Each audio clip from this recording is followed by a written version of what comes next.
4, 3, 2, 1. Yuk, assalamualaikum warahmatullahi wabarakatuh. Masih bersama Abdur Official. Untuk hari ini saya akan ajak teman-teman semua. Ini ada satu konten baru. Yang sebenarnya konten baru ini merupakan konten yang inti dari pembuatan channel YouTube saya. Jadi sebenarnya dulu channel YouTube saya pergunakan pengennya sih untuk ini, karena memang dulu cari viewer dulu, nyari subscriber dulu, akhirnya video-video bulan-bulan dulu baru masuk kepada inti dari channel ini dibuat, yaitu kita akan ajak bedah buku. Nah, pada bedah buku pertama ini saya akan ajak teman-teman untuk membedah salah satu buku legendaris, yaitu Sudirman, seorang panglima, seorang martir. Bagaimana isi buku tentang Jenderal Sudirman ini? Ya tentunya ikuti terus. Nah, buku Sudirman, seorang panglima, seorang martir ini merupakan seri buku terbitan Tempo. Ini dicetak tahun 2012, terbitan pertama tahun 2012, yaitu buku tentang tokoh militer. Nah, jadi ada banyak hal yang kita dapatkan dari buku ini karena saking menariknya. Itu pertama, dari buku ini membahas tentang bapak tentara dari Banyumas. Jadi Mang Sudirman itu kan dari Banyumas kecilnya. Orang apa ini?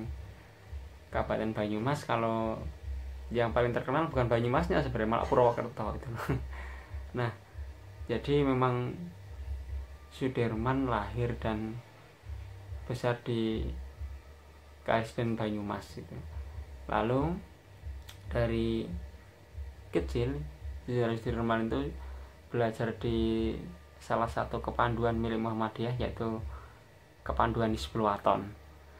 Setelah aktif di Kepanduan Hizbul Wathon, Jenderal Sudirman juga dulunya merupakan seorang guru sekolah Muhammadiyah di Cilacap. Dari guru, Sudirman juga menjadi kepala sekolah.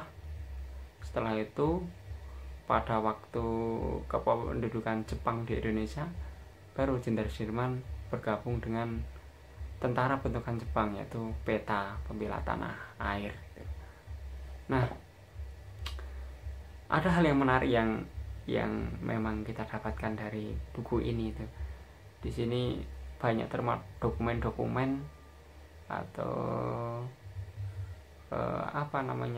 galeri-galeri penting dari seorang Sudirman, termasuk ternyata Jenderal Sudirman itu patungnya tidak hanya terkenal di Jakarta saja, yang patung berapa meter, bukan hanya itu saja, tapi bahkan di depan kantor Kementerian Pertahanan Kemenhan Jepang di Tokyo itu juga ada patung Jenderal Sudirman.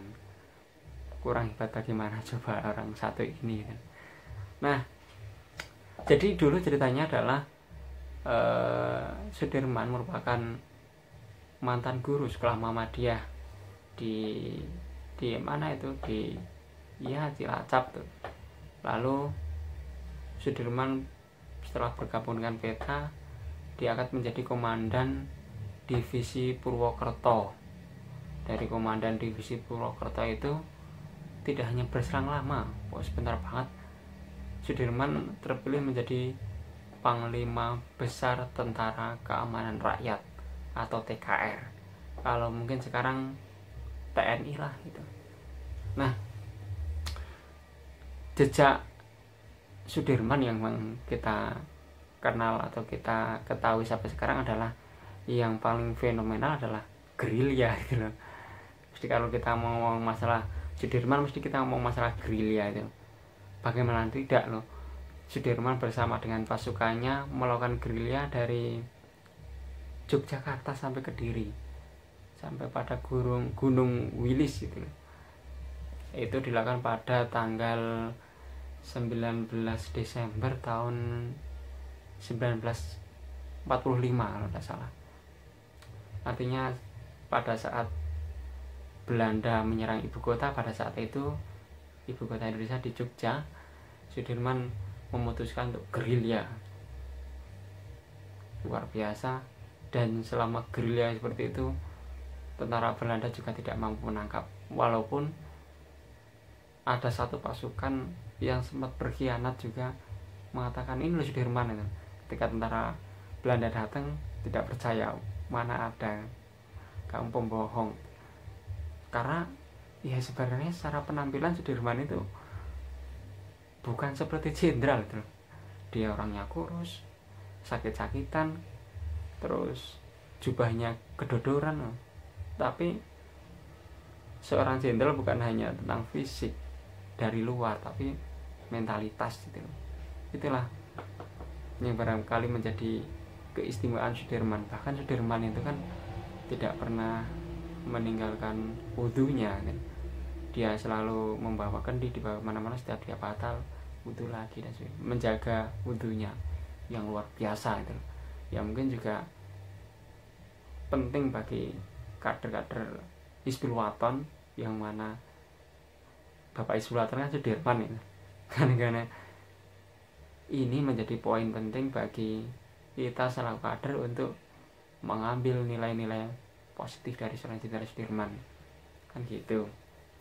Nah, kita ketahui bersama bahwasanya Jenderal Sudirman ini juga merupakan jenderal bintang 5 pertama di Indonesia.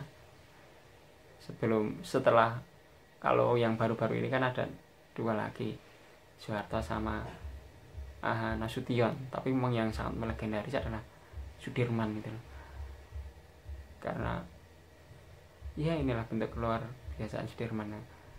Bagaimana Jenderal Sudirman dalam keadaan sakit, dalam keadaan paru-paru yang sudah terinfeksi, bahkan dengan separuh paru-paru mampu memimpin gerilya yang sebegitu luar biasanya. Gerilya yang mungkin sama berbulan-bulan bersembunyi di hutan, ancaman datang kemana-mana, walaupun dalam kondisi yang parah seperti itu. Setelah Belanda menyerah, baru Sudirman kembali lagi. Namun memang kesehatannya semakin menurun. Jadi di usia 34 Jenderal Sudirman sudah tutup usia. Usia 34 bukan merupakan usia yang terlalu lama. Kalau saya aja udah 26 tapi apa yang sudah dilakukan oleh Jenderal Sudirman tentunya jauh melebihi usia hidupnya di dunia. Itulah hebatnya Sudirman. Nah, itu tentang buku Sudirman, seorang Panglima seorang martir. Ini saya beli di Gramedia. Pesan buat teman-teman, kalau beli buku itu belilah buku yang ori, jangan yang KW gitu. Ya memang mahal, tapi memang ya untuk menghargai penulis dan juga penerbit. Itu kiranya bedah buku sesi pertama. Nantikan di bedah buku selanjutnya. Assalamualaikum warahmatullahi wabarakatuh.